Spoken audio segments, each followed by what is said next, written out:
Lucia Paris Fine Interiors. Today we're making over a chest of drawers that I found at a charity shop, but giving it an organic, luxury, high-end feel. So I went to the charity shop on a random Monday and came across this beautiful chest of drawers. They were £40, so I literally put them straight in my van and came home with them. I didn't really like the pine on it, to be honest, but I knew that I could make it work and give it a nice sand down and give it the look that I was going for. I was after an oak chest of drawers, but as you probably know, they're very expensive. Or any antique ones that I did find, they didn't fit the space, so this literally fit so perfectly. I measured it in the shop and yeah, took it home with me. So I'm just cleaning it down here with some elbow grease. Normally I would use sugar soap, but I don't really have any, but it pretty much does the same thing. It removes all the grease and the dirt. And then I went over after with some cleaning spray, some bacteria spray. So I'm just giving it a good clean down, and then I'm going in with some sandpaper. This is just quite a fine grit sandpaper. Don't want to remove any of the finish too much, just want to give the paint and varnish something to work with and to adhere to.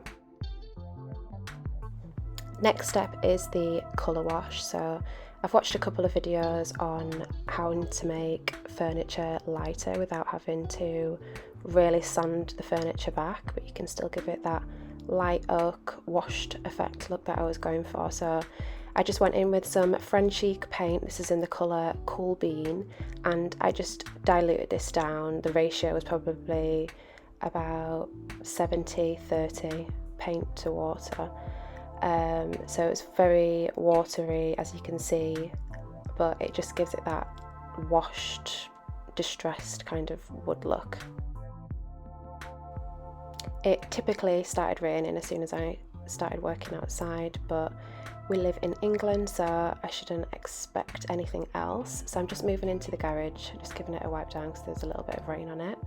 And then now I'm going in with some varnish. So I had some walnut stain left over in the garage, and I do like to use this stain on a lot of the furniture in my house because it just has a nice warm, neutrally feel, and I feel like it won't go out of style and ages really well. So using a clean cloth, I'm just going in with the stain.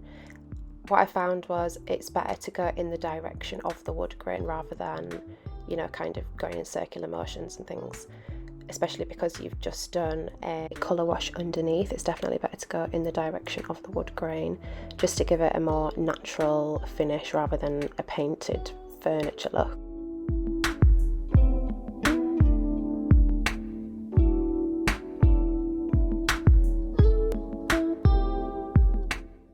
The next thing I had to do was get some hardware because the knobs that came with it were very old-fashioned and I just didn't fancy really using them, to be honest. I'll probably give them to the charity shop.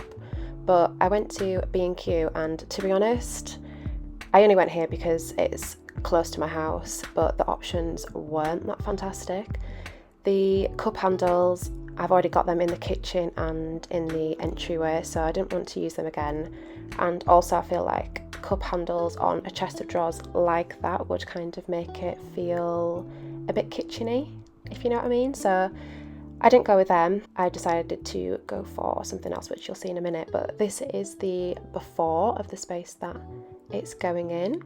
It's just in the main bedroom, just a little alcove. This piece literally fit like a glove, and I was a bit nervous whether it'd fit or not.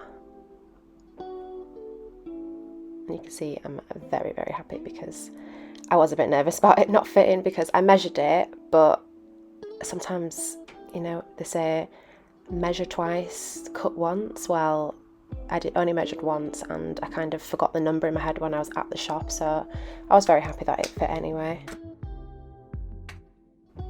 I decided to go with the black pull handles.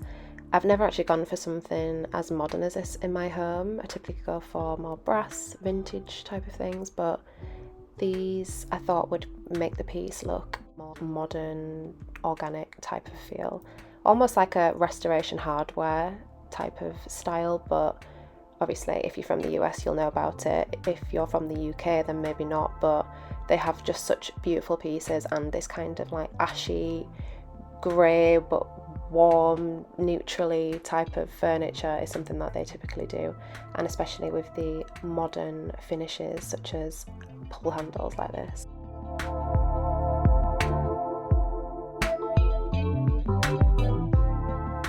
I'm not going to lie, these handles were a nightmare at getting straight. I don't know why, they just wouldn't work, but I had to use the drill on these. This drawer gave me a few problems, as you'll see. Basically, when the original knobs came out, the screw from the actual handle didn't come with it. It was just stuck in the drawer, and I assumed that you would be able to take it out from the back of the drawer, but that wasn't the case. I've never seen handles put on drawers like this, but that's how they've decided to do it. So I just had a bit of a nightmare, and in the end I had to actually use the pliers to twist it out. So that was a bit of a nightmare, but yeah, that's why you can see me drilling the holes through to the back of the other side. I've also noticed more on the footage than in person the original marks where the knobs were. I should have probably sanded this down a little bit more, but honestly in person you can barely tell.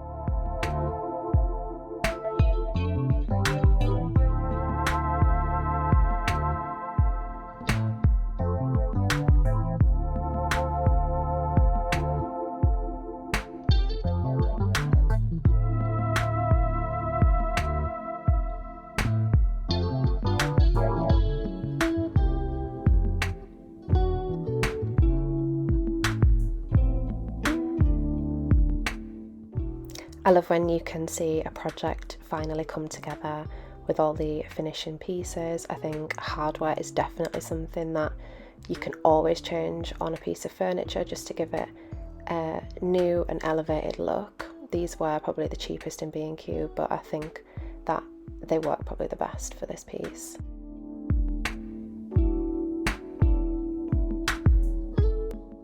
Me thinking I'm being organised, I decided to take the drill back to the garage, but then realised that I still had one more drawer to do, so this is why I'm fighting with the screwdriver. Hopefully you can remember how this drawer was looking before, because now it's time to see the reveal.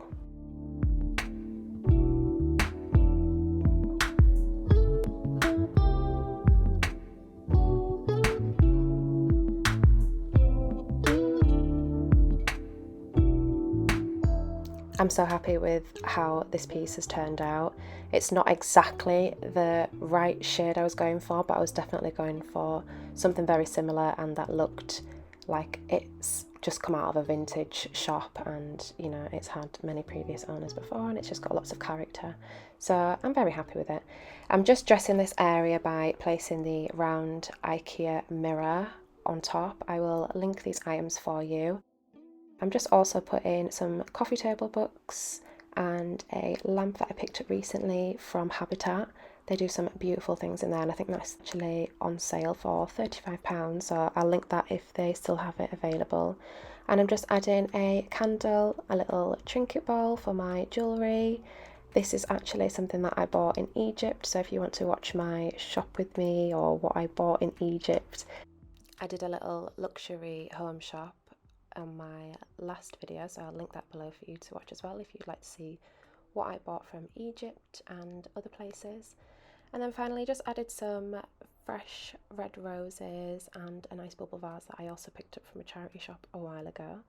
But this is the final look and I'm honestly so pleased with it. It just makes the space feel so much bigger and just more luxurious and just more characterful. I think just having a solid piece of furniture like this that's styled beautifully as well just makes the space feel so much more elevated.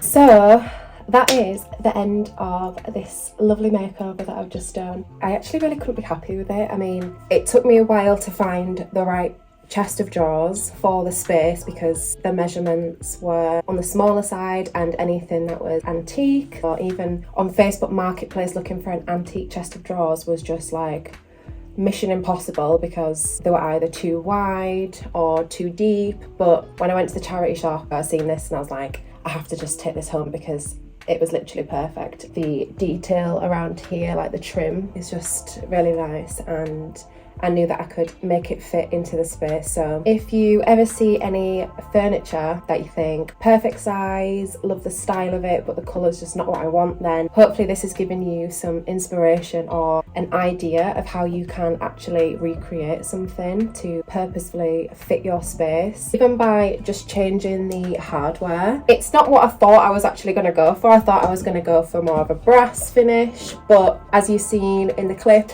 the options there wasn't really feeling, and I didn't want to do too many cup handles. It feels a bit more on the kitchen side. It's just elevated this space so much. Every time I walk into the room now, I'm just like, oh, I did that. Hopefully you enjoyed watching this little video. If you enjoy content like this, then please make sure you're subscribed, because we've got a lot of work to do around the house, in the laundry room and my office that I'm trying to make over as well. If you do like this kind of thing, please make sure you're subscribed. We are growing. We're a little small channel at the minute, but thank you so much for the comments and the subscriptions that I've had so far. Literally, who am I on YouTube? I'm literally nobody. So for people to actually subscribe to the channel when it's still very new, I just wanted to say thank you for that. And if you like this type of style and budget-friendly tips, because this is what the channel is really about, achieving a high-end luxury feel in the home. I mean, let's face it, we all want the really expensive designer look, but not all of us have the budget to accommodate. I love to find little ways and little tricks to make things look beautiful and as if they've come out of a designer magazine, but you've spent very little in doing so. And if you are all about saving some money along the way, then please do subscribe, like this video, and I will see you in the next one. Bye!